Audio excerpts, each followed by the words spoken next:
अगर तुमने यह आवाज सुनी है तो समझ लो तुम्हारा जीवन अब वैसा नहीं रहेगा जैसा कल तक था, क्योंकि आज यह शब्द केवल तुम्हारे कानों तक नहीं बल्कि तुम्हारी आत्मा तक पहुंचाए जा रहे हैं। यह वह संकेत है जो स्वयं हनुमान जी और बाबा नीम करौली जी तुम्हें दे रहे हैं।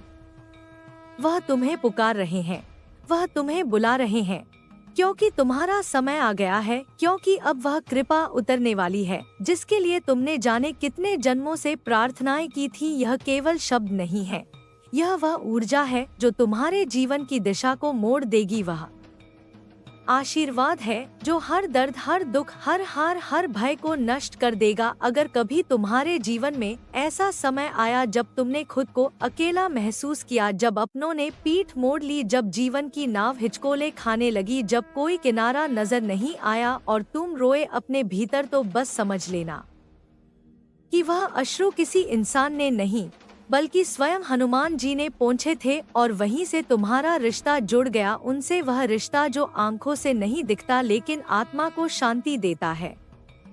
बाबा नीम करौली वह नहीं जो केवल एक साधु थे, वह चेतना थे जो हनुमान जी की कृपा से जन्मी थी। वह प्रकाश थे जो भक्तों की अंधेरी राहों को रोशन करता था। उन्होंने कभी किसी को उपदेश नहीं दिया, फिर भी हर किसी के जीवन को बदल दिया। उन्होंने कभी चमत्कार का प्रदर्शन नहीं किया, फिर भी हर पल एक चमत्कार थे। जब कोई उनके पास आता था तो उसकी आंखों में आंसू तो होते थे, लेकिन जाते समय वह आंखें केवल आभार से भरी होती थी, क्योंकि बाबा केवल दर्शन नहीं देते थे, वह जीवन की दिशा बदल देते थे। यह बात वही समझ सकता है जिसने कभी बाबा को महसूस किया हो, क्योंकि बाबा को जानना आसान नहीं, केवल अनुभव ही उन्हें दर्शाता है। एक समय था जब एक युवक अपनी जिंदगी से पूरी तरह हार चुका था। उसने सोच लिया था कि अब वह इस संसार में नहीं रहेगा, क्योंकि उसे लगा कि न तो परिवार उसका है, न ही मित्र और न ही समाज। हर तरफ तिरस्कार, उपेक्षा और अकेलापन था। वह किसी ट्रेन के स्टेशन पर बैठा था और सोच रहा था कि इसी ट्रेन के नीचे आकर सब खत्म कर दूं। लेकिन उसी समय जैसे किसी ने उसका हाथ पकड़ लिया, कोई शक्ति थी जो कह रही थी, मत कर यह पाप, तेरे लिए जीवन का अध्याय अभी बाकी है। और जब उसने अपने सिर को उठाकर देखा तो सामने बाबा नीम करौली खड़े थे। उनकी आंखों में करुणा थी, उनके होठों पर मौन था, लेकिन वह मौन ही उसके जीवन की सबसे ऊंची आवाज बन गया। बाबा ने कुछ नहीं कहा, बस उसकी पीठ पर हाथ रखा और युवक फूट फूट कर रो पड़ा। वह रोता रहा और बाबा मुस्कुराते रहे। और फिर वह युवक आज एक आश्रम में सेवक बन चुका है, जहां हर दिन हजारों लोगों को भोजन कराता है, हनुमान चालीसा पढ़ता है और बाबा की तस्वीर के आगे दीपक जलाता है। वह आज भी कहता है, बाबा ने मेरा अंत नहीं, जीवन का पुनर्जन्म दिया। ऐसे ही एक महिला थी जिसने सब कुछ खो दिया था। पति का निधन हुआ, बच्चे उसे छोड़कर चले गए, जीवन में कोई सहारा नहीं बचा था। वह अपने घर के कोने में बैठकर दिन भर रोया करती थी और कहती थी, हे प्रभु, अगर तू है तो क्यों यह सब हुआ, क्यों मेरे अपनों को मुझसे छीन लिया। एक दिन वह यूं ही टेलीविजन पर चैनल बदल रही थी कि अचानक बाबा नीम करौली जी की तस्वीर स्क्रीन पर आ गई। उस पल वह ठिठक गई, उसकी आंखों से आंसू बहते रहे, लेकिन वह तस्वीर जैसे बोल रही थी, जैसे बाबा कह रहे हों कि मैं हूँ न बेटी, जब सब चले जाते हैं तब मैं आता हूँ फिर। उसी रात उसे सपना आया जिसमें बाबा ने उससे कहा, सुबह मंदिर आओ जहाँ हनुमान जी विराजते हैं। अगले दिन वह गई मंदिर और वहीं एक महिला मिली जिसने उसे गले लगा लिया और कहा, तुम मेरे जैसी लगती हो बहन, बन जाओ मेरे साथ चलो। और बस वहां से उसकी नई यात्रा शुरू हुई।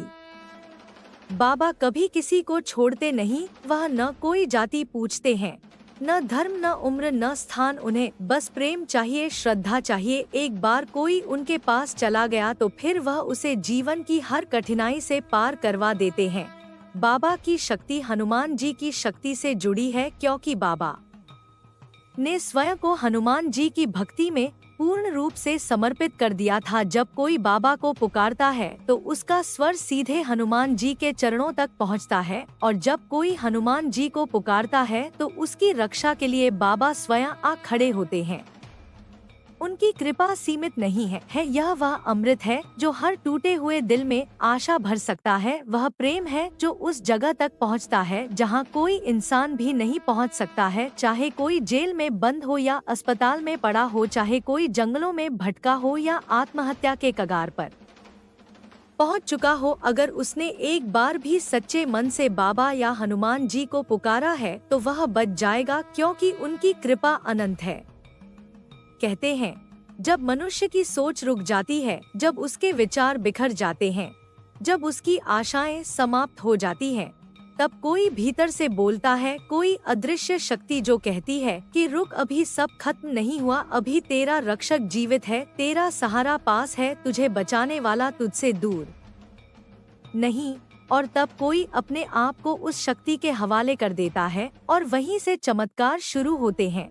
बाबा नीम करौली जी के जीवन में कितने ही चमत्कार हुए, लेकिन उन्होंने कभी चमत्कारों का प्रचार नहीं किया। वह मौन साधना में रहे, लेकिन उनका मौन ही सैकड़ों जीवनों को बदलता गया। जब कोई व्यक्ति अपनी अंतिम उम्मीद के साथ उनके पास पहुंचा तो वह उसे जीवन की नई राह दे गए।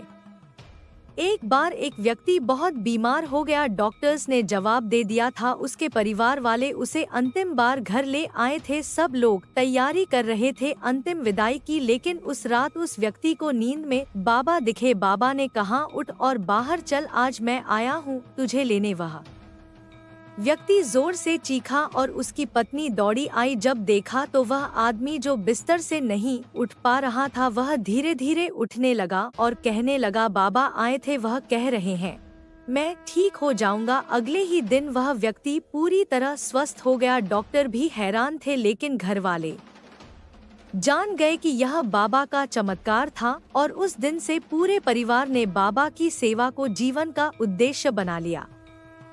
हनुमान जी की महिमा तो अनंत है, उनके बिना यह सृष्टि भी अधूरी है। वह शक्ति का प्रतीक है, वह विश्वास का रूप है। और जब बाबा नीम करौली ने अपने जीवन को उनके चरणों में अर्पित कर दिया तो हनुमान जी ने भी उन्हें अपनी ही तरह बना लिया। बाबा जब किसी को देखते थे तो उसकी आत्मा की पीड़ा समझ जाते थे। वह बिना कुछ पूछे उसकी समस्या का समाधान कर देते थे। कितने ही भक्त ऐसे हैं जिन्होंने कभी बाबा से कुछ नहीं मांगा, लेकिन बाबा ने उन्हें वह दे दिया जिसकी उन्हें सबसे अधिक आवश्यकता थी।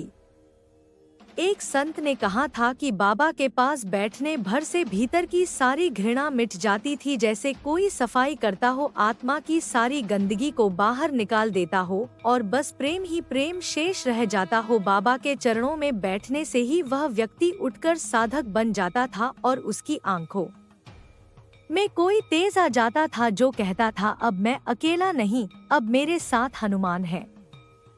ऐसे ही एक बार एक विदेशी युवती भारत घूमने आई थी। वह मानसिक रूप से बेहद पीड़ित थी, जीवन में कई झटके खा चुकी थी, आत्महत्या का मन बना चुकी थी, लेकिन किसी ने उसे वृंदावन में बाबा नीम करौली के आश्रम की ओर भेजा। जब वह वहां पहुंची तो बाबा वहां नहीं थे, लेकिन उनके कमरे में बाबा की चादर पर बैठते ही वह युवती रोने लगी, जैसे बरसों का बोझ उतर रहा हो, और फिर वह वहीं रहने लगी। धीरे धीरे सेवा में जुड़ गई और आज वह वहीं एक संत के रूप में लोगों की सेवा कर रही है। उसने कभी कहा था, बाबा मेरे भीतर के सारे जख्म धो गए, उन्होंने मुझे फिर से जीना सिखाया। हनुमान जी और बाबा नीम करौली का रिश्ता केवल आस्था का नहीं बल्कि आत्मा का संबंध है। जो उन्हें जानता है वह यह जानता है कि जब जीवन का रास्ता बंद हो जाए, जब अपने साथ न रहें, जब उम्मीद बिखर जाए, जब शब्द जवाब दे जाएं, तब भी कोई है जो हमें थामे रखता है, जो कहता है मत गिर, मैं हूँ न। और वह हाथ जब थामता है तो गिरना संभव नहीं रह जाता, क्योंकि वह हाथ हनुमान जी का है और वह शक्ति बाबा की है। जो लोग सोचते हैं कि बाबा अब इस धरती पर नहीं है, वे यह नहीं जानते कि बाबा कहीं गए ही नहीं, वह तो हर भक्त के साथ हर क्षण है। एक बच्चा जो गली में बैठा रोटी मांगता है, जब वह मन ही मन बाबा को पुकारता है तो बाबा किसी न किसी को भेज देते हैं उसके लिए भोजन लेकर। एक मजदूर जो दिन भर मेहनत करता है लेकिन शाम को घर जाकर दीपक जलाकर बाबा को प्रणाम करता है, उसकी थकान बाबा अपने ऊपर ले लेते हैं।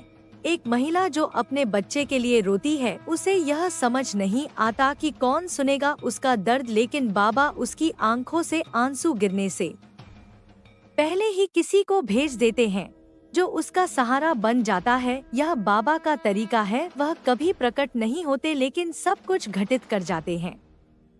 बाबा की सबसे बड़ी सीख थी सेवा। जो भी उनके पास आता था वह कहता था, बाबा क्या करूं? तो बाबा कहते थे, सेवा करो, लोगों की सेवा करो, भूखों को भोजन दो, दुखियों को गले लगाओ, अपनों को माफ कर दो और मन में प्रेम रखो। वह कहते थे, सच्चा धर्म वही है जहां दूसरों का दुख तुम्हारे दिल में उतरे, जहां किसी की आंखों में आंसू देखकर तुम्हारा दिल कांप उठे और तुम उसके लिए कुछ कर बैठो बिना स्वार्थ के। वह कहते थे, ईश्वर को मंदिरों में मत ढूंढो, ईश्वर उस बूढ़े की आंखों में है जो तन्हा बैठा है, उस बच्चे की हंसी में है जो तुम्हारे स्पर्श से मुस्कुराता है, उस औरत के हाथों में है जो अपने बच्चों के लिए खाना बना रही है। ईश्वर वहाँ है जहाँ करुणा है, और जहाँ करुणा है वहाँ बाबा भी है।